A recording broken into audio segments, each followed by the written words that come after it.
جنت میں جانے کے بعد لوگوں کو جب فرشتے آ کر سلام کریں گے اور ان کے جنت میں داخلے کا سبب بتائیں گے تو وہ سبب کیا ہوگا کہ تمہارے اندر کیا خوبی تھی. یہ نہیں کہیں گے سلام علیکم بما صلیتم او بما صمتم کہ تم نے نمازیں پڑھی یا تم نے روزے رکھے یا تم نے صدقے خیرات کیے، بلکہ اس کے برعکس کیا، بما صبرتم فنعم عقبی الدار. یہ آخرت کا گھر، یہ بہترین گھر تمہیں کس کے بدلے میں ملا ہے؟ صبر کے بدلے میں.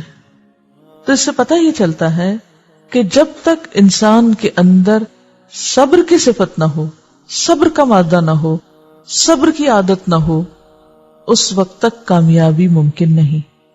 جتنی بھی عبادات ہیں ان سب کی تہ میں صبر ہی ہے. آپ نماز نہیں پڑھ سکتے اگر آپ میں صبر نہ ہو، کیونکہ آپ کو چپ بھی رہنا پڑتا ہے، آپ کو کھانا پینا بھی چھوڑنا پڑتا ہے، آپ کو نیند بھی چھوڑنی پڑتی ہے، آپ کو گپ شپ اور دنیا کے مناظر سے لطف اندوز ہونا بھی وقتی طور پر چھوڑنا پڑتا ہے. پھر اسی طرح آپ روزہ نہیں رکھ سکتے جب تک کہ آپ صبر نہ کر سکیں، کھانا پینا نہ چھوڑیں. آپ صدقہ خیرات نہیں کر سکتے جب تک کہ آپ صبر نہ کریں اور اپنی ضروریات میں سے دوسرے کے لیے کچھ نہ نکالیں یا اپنے مال میں دوسروں کو حصے دار نہ بنائیں. آپ حج کے فریضے کو صحیح طور پر ادا نہیں کر سکتے جب تک آپ کے اندر واقعی صبر نہ ہو، کیونکہ حج کے لیے کیا حکم دیا گیا؟ الحج اشہر معلومات فمن فرض فیہن الحج فلا رفث ولا فسوق ولا جدال فی الحج. تو حج میں کیا منع ہے؟ رفث، فسوق اور جدال. ان تینوں چیزوں کے بچنے کے لیے کیا چاہیے؟ خود پر کنٹرول، صبر. تو صبر نام ہے سیلف کنٹرول کا.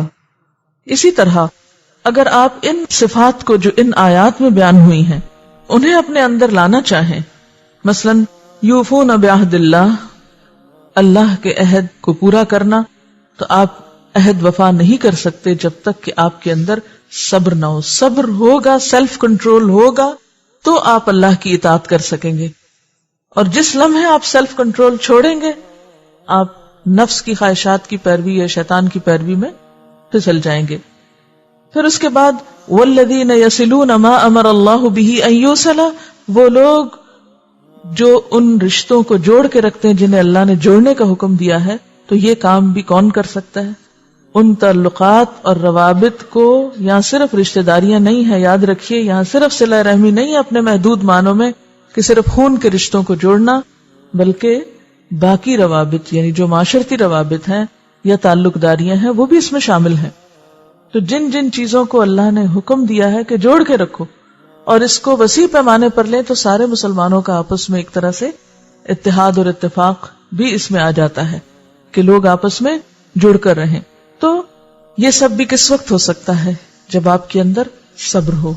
اسی طرح آخرت کا خوف اور یہ تمام چیزیں بھی صبر سے تعلق رکھتی ہیں. پھر اقامت صلاۃ ہے، انفاق فی سبیل اللہ ہے، اور پھر وَيَدْرَؤُونَ بِالْحَسَنَةِ السَّيِّئَةَ، جہاں خرابی ہو جائے، جہاں گڑبڑ ہو جائے اس کو کس سے دور کرتے ہیں؟